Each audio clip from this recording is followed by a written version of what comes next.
pensieri di chi è un po' poeta, dai sogni confusi scendeva la pioggia di un tiepido umore, così che il buffone provasse a giocare, così uscì dall'ombra, ci uscì con candore.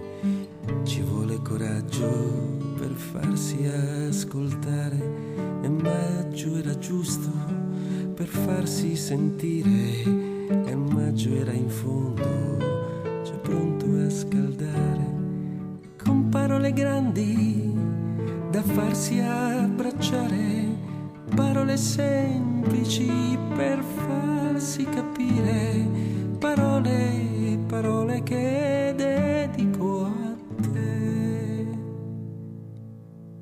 Ma il 26 maggio è il santo cantore, poeta e buffone li ha fatti incontrare. Ma il 26 maggio è il santo cantore, poeta e buffone li ha fatti incontrare, con parole complici, parole vere, parole dolci, parole amare, parole, parole che dedico a te. Il buffone ha una fiaba e non serve sognare, è un magico gioco e il poeta scompare, ma il tappeto di sogno può farlo tornare. È il buffone che in fondo lo vuol ritrovare, e il mese di maggio se li ha presi per mano.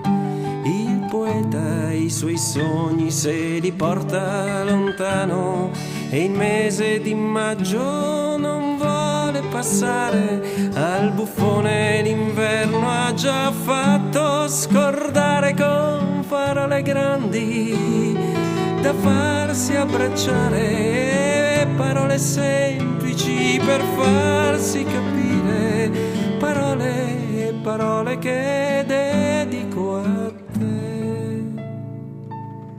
Ma il 26 maggio è il santo cantore, poeta e buffone li ha fatti incontrare. Il 26 maggio è il santo cantore, poeta e buffone li ha fatti incontrare, con parole complici, parole vere, parole dolci, parole amare, parole, parole che dedico a te.